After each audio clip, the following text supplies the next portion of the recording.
Ahora entiendo por qué no quiso que hicieran preguntas. No, la idea es que no hagan preguntas, ahora les digo por qué. Una vez un alumno hizo en cada circulito, bueno, algo que sale mucho es que cada circulito le hacen un dibujo aparte, por ejemplo, una carita, un sol, y con cada uno algo diferente. O sea que hacen muchos dibujos usando los círculos. Un alumno le hizo, el rallador salió muchas veces, un alumno le hizo circulitos así, y dijo que eran mexicanos vistos desde arriba. Muy bueno, me pareció muy bueno. Ha habido de todo en este tiempo. ¿Cuál es la idea del ejercicio? La idea es que ustedes no sepan bien qué hacer. ¿Por qué? Porque la consigna no es clara. Hagan un dibujo usando círculos, pero vieron que hicieron cosas diferentes. Y si analizamos los dibujos de las personas o de las casitas, como que no iría, en realidad es un dibujo arriba de lo que ya estaba. Los círculos como que mucho sentido no tienen. Pero no es culpa de ustedes, es culpa de la consigna. Es porque está mal planteado el objetivo. Porque un objetivo, para que esté bien planteado, tiene que ser claro. Tiene que ser preciso. Y además, y ahí es lo que yo quería retomar, un objetivo tiene que no ser imposible, porque si es imposible no tiene sentido, pero al mismo tiempo no tiene que ser fácil. ¿Por qué? Porque la idea es que logre impulsar a que las personas intenten llegar al objetivo. Entonces, si es muy fácil, ¿qué pasa cuando tenemos mucho tiempo para estudiar?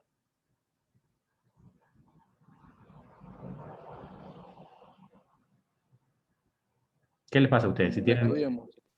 No estudio. A veces te pones a hacer otras cosas porque pensás que llegás. claro, lo dejas para el último día igual. No, igual tengo tiempo, lo hago después. Con el laburo, te dan algo para hacer, no, lo tengo que entregar la semana que viene. Ah, bueno, después lo hago. Si les llevo a dar yo un trabajo práctico para entregar la última clase, ¿cuándo lo van a hacer? ¿A partir de la primera clase? No, la última semana, los últimos 2 días. Todos funcionamos igual. ¿Por qué? Porque es fácil. Entonces, como es fácil, no nos entusiasma, no nos motiva, no nos genera, no nos impulsa a hacer algo. El sentido de un objetivo es lograr aunar los comportamientos de, en este caso, un grupo de personas. Si el objetivo no es claro, los comportamientos no van a ir hacia el mismo lugar. No voy a lograr unir los esfuerzos. Por eso es que es necesario que el objetivo sea claro y que también tenga un grado de desafío para aquellos que lo reciben. En la planificación, entonces, cuando yo planifico, tiene que haber un grado de desafío, pero no tiene que ser imposible. Esto que les decía de objetivos que tienen un premio y al cual nunca se llega, no tiene sentido como objetivo. Porque la primera vez lo voy a intentar y la segunda vez voy a decir, nada, igual no llego. Entonces, igual no llego, me da lo mismo llegar al 70% que al 40%, que al 20%. Igual no llego. ¿Sí? Están haciendo un parcial. Van por la segunda pregunta, el profesor dice, faltan 5 minutos, son 15 preguntas. Y ustedes van por la segunda. Está, ya desaprobé. ¿Me voy a apurar en contestar las 13 preguntas restantes? Ya está. Entonces, al ser imposible, desmotiva. Y al ser muy fácil, también desmotiva. ¿Sí? Este ejercicio que yo les mostré, lo de los circulitos, en realidad es un ejercicio de creatividad. No es un ejercicio de objetivos, pero nada, a mí me gusta, lo adapté y me gusta plantearlo para hablar de objetivos.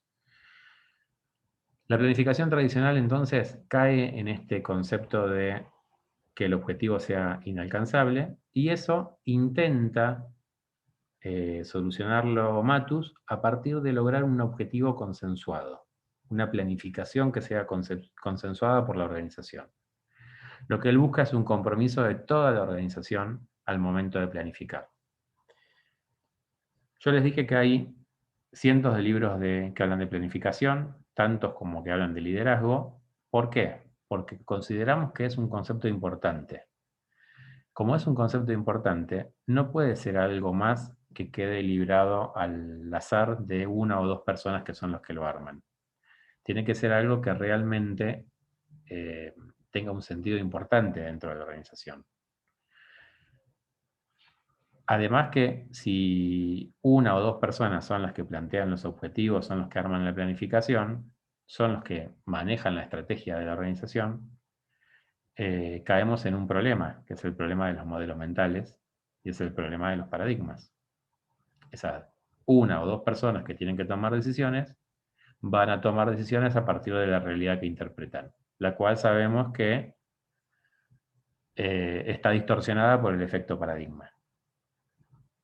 Que el modelo mental de cada uno de los que toman decisiones va a afectar esas decisiones. Por lo tanto, vimos que la mejor manera de romper esos modelos mentales es lograr que varias personas intervengan en un proceso.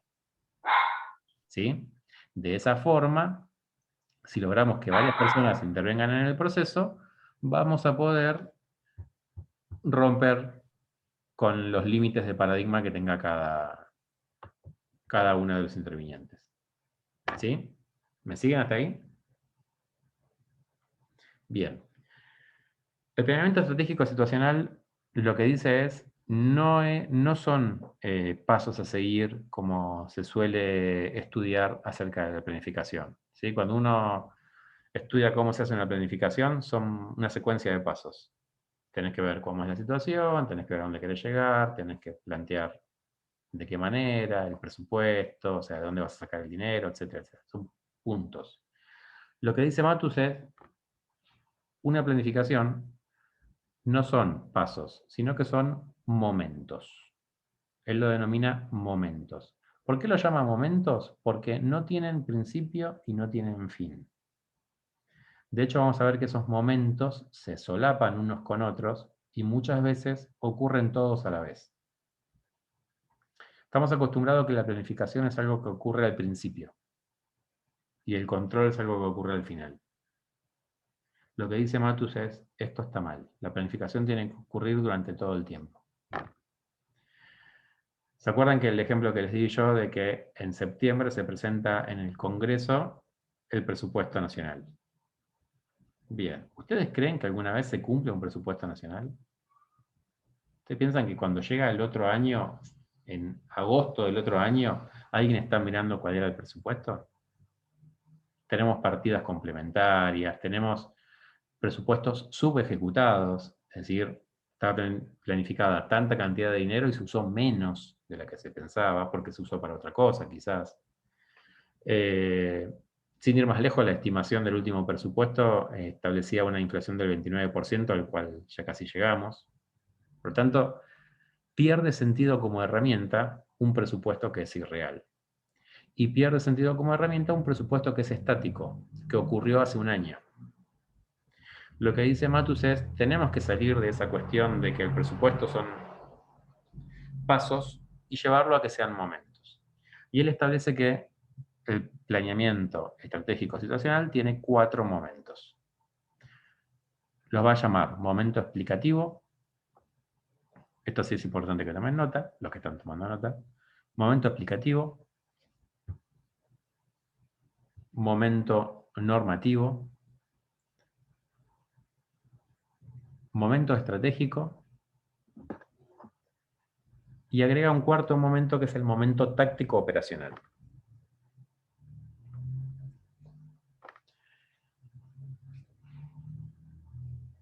Les explico rápidamente qué significa cada uno de los momentos, ¿sí? El momento explicativo tiene que ver con conocer la realidad en la cual estamos. Es decir, es un estado de situación de la organización. Es explicar qué es lo que está sucediendo. Para lo cual ya vimos la clase pasada que es bastante complejo, porque requiere una mirada reflexiva. Y esa mirada reflexiva muchas veces nos cuesta, porque analizarnos a nosotros mismos. Entonces, un momento explicativo para entender la situación en la cual estamos. El segundo momento es el llamado momento normativo, que nos va a marcar la situación a la cual queremos llegar. Es el deber ser. Es lo que nos gustaría que fuera. Estamos acá, nos gustaría estar en otro lugar. Bien. También, cualquiera de estos dos momentos que yo les estoy mencionando va a estar sesgado por el efecto paradigma. Entender la realidad y saber a dónde quiero llegar dependen del paradigma, si es una sola persona, de esa persona. Dependen de ese modelo mental. Entonces, cuanto más participativo sea, logramos romper el efecto paradigma. El tercer momento es el momento estratégico, que es lo que generalmente conocemos como estrategia, que tiene que ver con, bueno, seleccionar las distintas alternativas a seguir.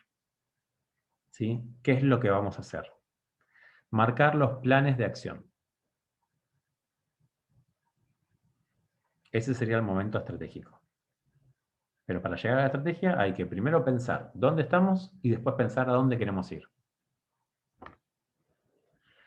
Y el cuarto momento, y acá es donde hace mucho hincapié y es la principal diferencia, es el momento táctico operacional. El momento táctico operacional implica en llevar la estrategia a la acción. Es implementarla.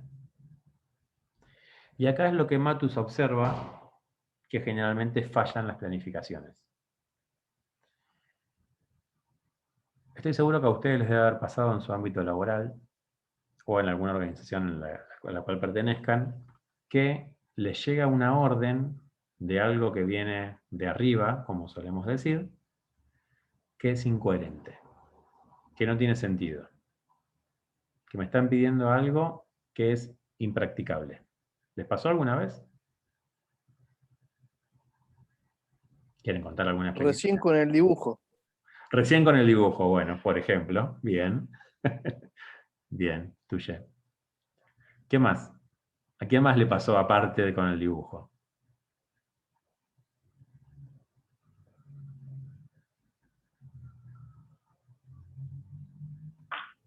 Varios dijeron que sí, pero...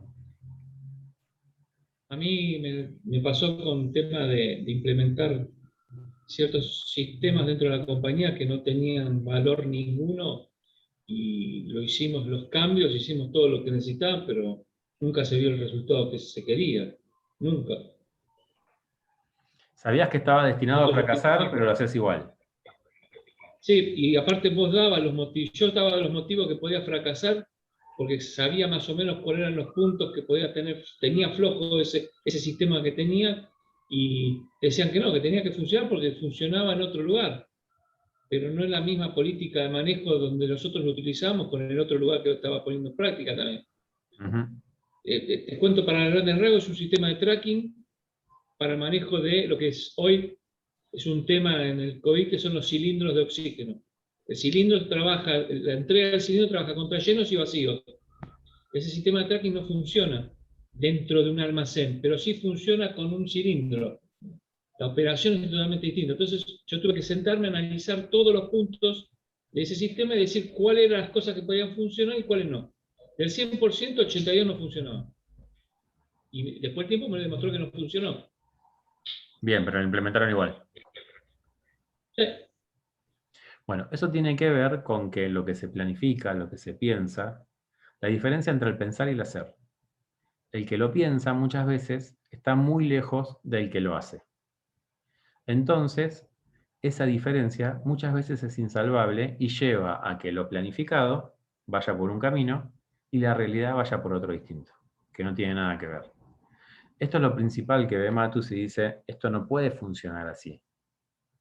Si no, ¿qué sentido tiene planificar? Si la realidad es otra. Patricio, sí. No, quería exponer lo que, bueno, un ejemplo. Me hicieron hacer el FODA de mi sector y el sector que maneja mi jefe. Lo realicé, le pasé todos los datos, pasó la auditoría y nunca se implementó nada. Entonces, mi trabajo fue al pedo. Me pasó hoy a la mañana. Tuve 3 horas haciendo un informe que después no, yo sabía que no iba a ir a ningún lado y no fue a ningún lado. Bien, pero esto pasa con decisiones trascendentales también en la organización. ¿Sí?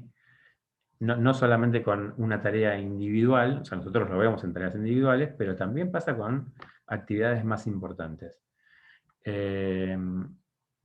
¿Por qué? Porque hay mucha distancia entre el que piensa y el que hace. Sigue disociado, ¿se acuerdan como lo veíamos en la empresa emergente? Que la empresa tradicional tenía disociado el pensamiento de la acción. Bueno, ¿por qué se busca juntar esto? Se busca juntar para que la distancia sea menor y que lo que se piense sea cercano a lo que se está haciendo. Entonces lo que dice Matus es que hay una principal importancia en el momento táctico operacional, que es el llevar a la práctica lo pensado. Y ahí es donde más tiene que haber interrelación entre las distintas partes de la organización, para ir ajustando continuamente el planeamiento.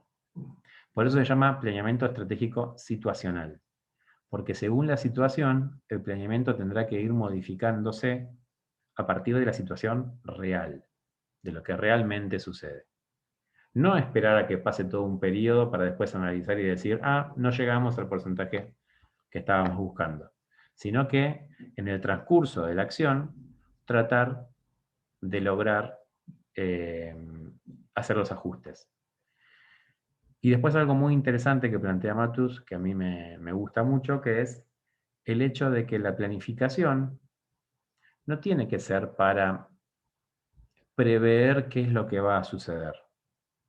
Muchas veces las planificaciones tienen un dejo de adivinación, ¿sí? De tratar de, por ejemplo, saber cuánto va a ser la inflación del próximo año.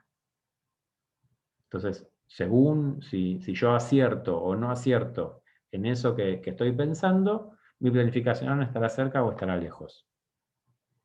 Y lo que dice Matus, que es muy interesante, es que la planificación tiene que servir como herramienta para construir una realidad, no para adivinar qué es lo que va a pasar. Es decir, que lo que él plantea es que las organizaciones tienen que tener un papel más activo en cuanto a lo que les sucede.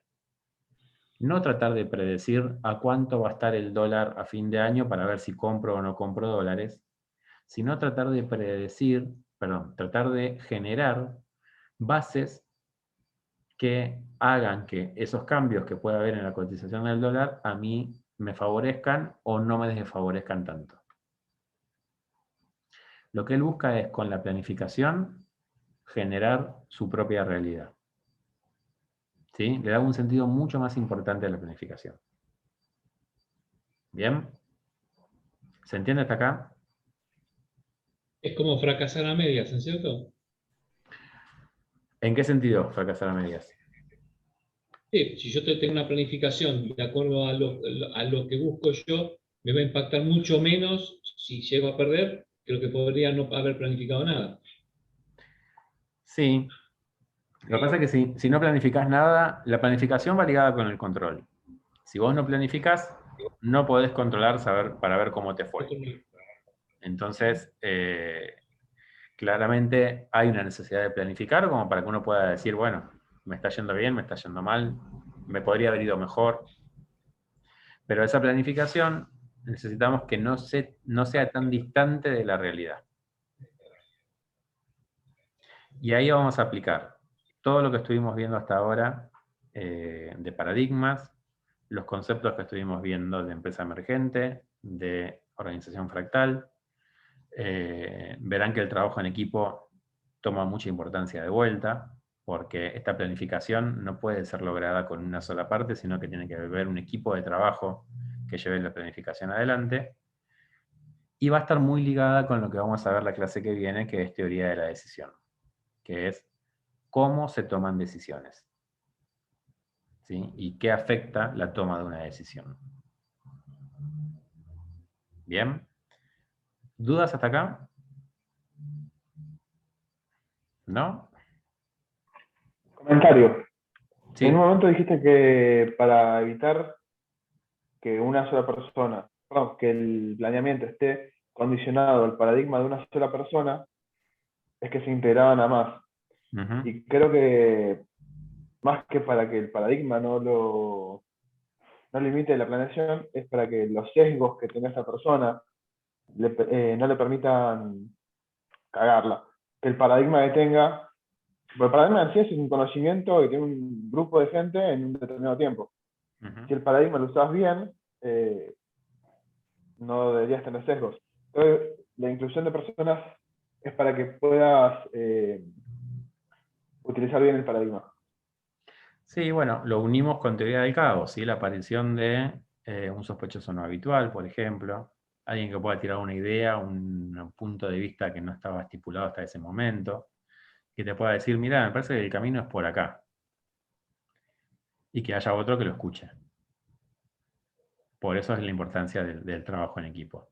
Y sí, estoy de acuerdo con vos, la idea es justamente contrarrestar los errores que cada uno pueda tener desde su propio modelo mental, desde sus propios prejuicios, desde sus sesgos.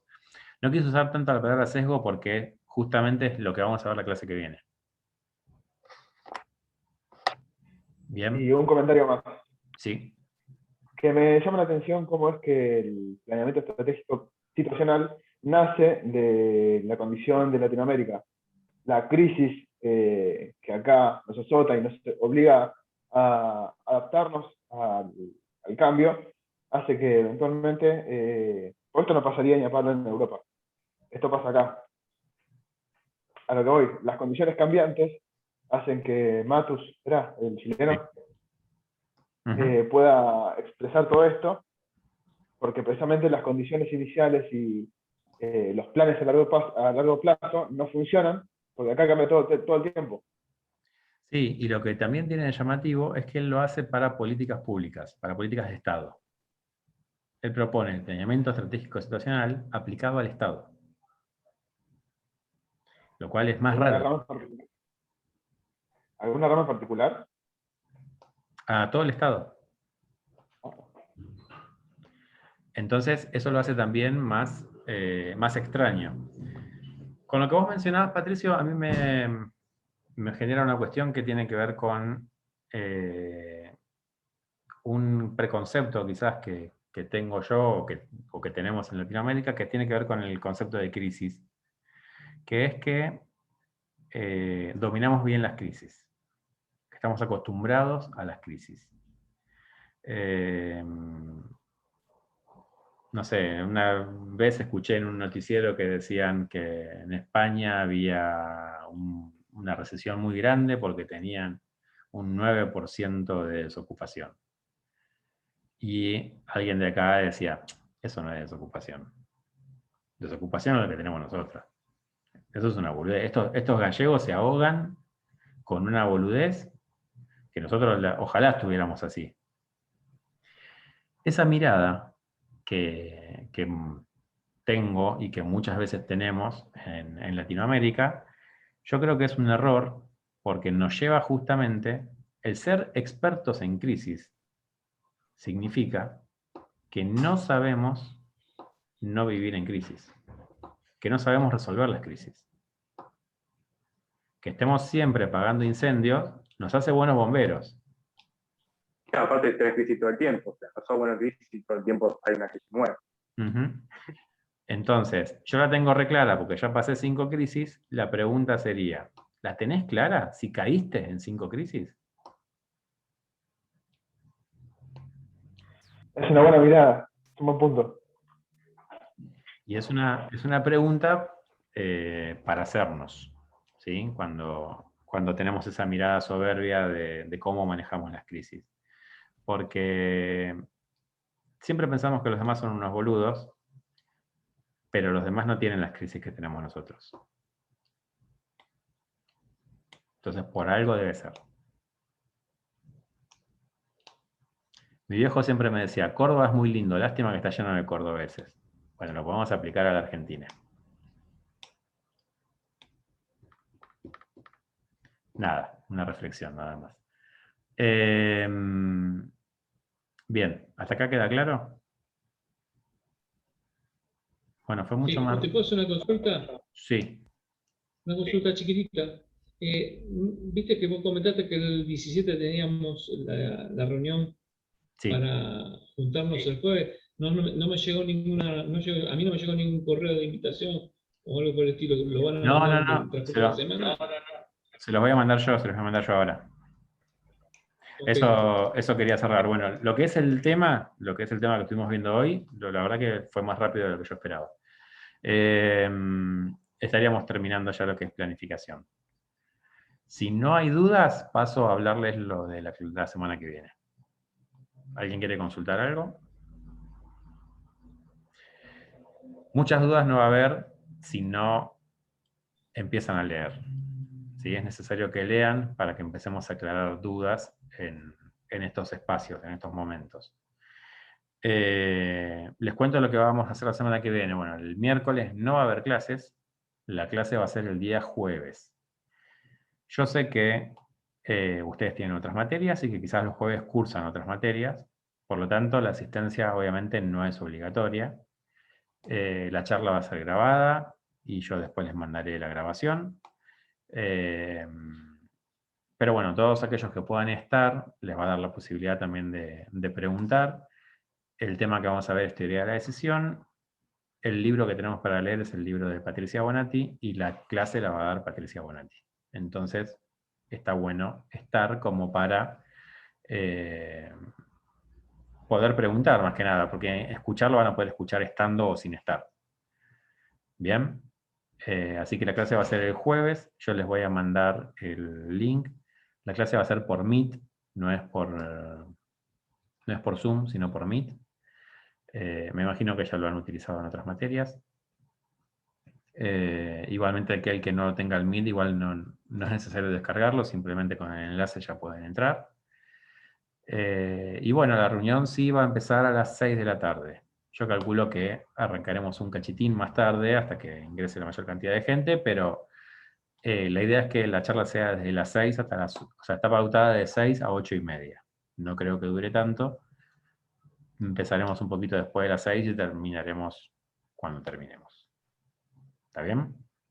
Pero esos son los planes para la semana que viene, que sería justamente la unidad 8 de la materia.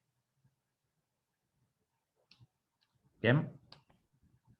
¿Ahora una consulta? Sí. El planeamiento estratégico situacional se me hace aplicable a un sector, a un lugar de reducción de gente, o sea, ¿cómo decirte? En empresas chicas, por ejemplo.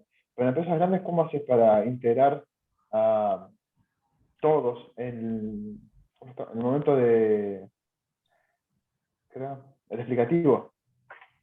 Sí, no. A ver, a todos no vas a integrar, pero vos tranquilamente podés, aunque sea, juntarte con personas de distintos sectores que tengan distintas miradas y a partir de eso armar la planificación. A todas las voces no vas a escuchar, es imposible, obviamente. Un tema de costo-beneficio, hasta que escuchamos a todos se nos fue el año y ya se terminó la planificación. Pero sí tratar de escuchar actores, por eso él lo propone implementar a través de políticas públicas. ¿Por qué? Porque lo que él dice es tenés que buscar quiénes son los centros de poder y citar a esos centros de poder. No vas a citar a todo el mundo, pero sí a los centros de poder influyentes. En las organizaciones hay centros de poder y tendrás que convocar a esos centros de poder. O sea, tendrás que charlar con el sindicato, tendrás que charlar con personas de diferentes sectores, con personas de diferentes niveles jerárquicos, para poder armar la planificación. ¿Sí? De esa manera la haces más integrativa. Todo el mundo no se va a poder escuchar, obviamente. Y los momentos son consecuentes. Una vez que pasa algo, volvés de vuelta al momento explicativo. Sí, explicativo, pasás por el normativo, por el estratégico y terminás con el táctico operacional. Y si llega a pasar algo, volvés de vuelta al mismo. Tiene una lógica secuencial, pero no necesariamente circular. Vos podés estar en varios momentos a la vez, ¿sí? Tratando de, bueno, a ver, analizo qué es lo que está pasando. Momento táctico operacional. ¿Qué está pasando ahora? A partir de eso, ¿tiene que ver con lo que yo quiero? ¿Con mi momento normativo? ¿Sí o no? ¿No tiene que ver? Bueno, ¿tengo que modificar el momento normativo o tengo que modificar lo que estoy haciendo? Si tengo que modificar el momento normativo, sigo con lo que estoy haciendo, pero el momento normativo lo cambio. Si tengo que modificar lo que estoy haciendo, tengo que modificar mi momento estratégico. Tengo que cambiar la estrategia. Entiendo. ¿Sí? Todo esto desde un análisis de la realidad. Entonces el momento explicativo en realidad lo vas a tener continuamente, porque la realidad cambia continuamente. Perfecto. Gracias. Piensen en, bueno, yo estudié la carrera de contador. Yo no trabajo de contador porque el contador tiene el momento explicativo todos los días. Porque la realidad cambia todos los días, continuamente, y todo el tiempo se tiene que estar replanteando qué es lo que está haciendo cuando trabaja de manera independiente. Por eso no trabajo de contador. Un embole. Está bien, pero los momentos se van solapando, pero no necesariamente son secuenciales. ¿Sí? Por eso los llaman momentos y no etapas. Bien, bueno, clase que viene entonces el día jueves, el miércoles no tenemos clase y ya la otra semana veremos las últimas unidades porque ya estamos terminando la materia. Bien. Bueno, si no hay dudas entonces los libero y nos veremos la semana que viene. ¿Listo? Gracias. Buena semana para todos. Profe. Buena semana. Chao. Hasta luego. Hasta luego. Chao.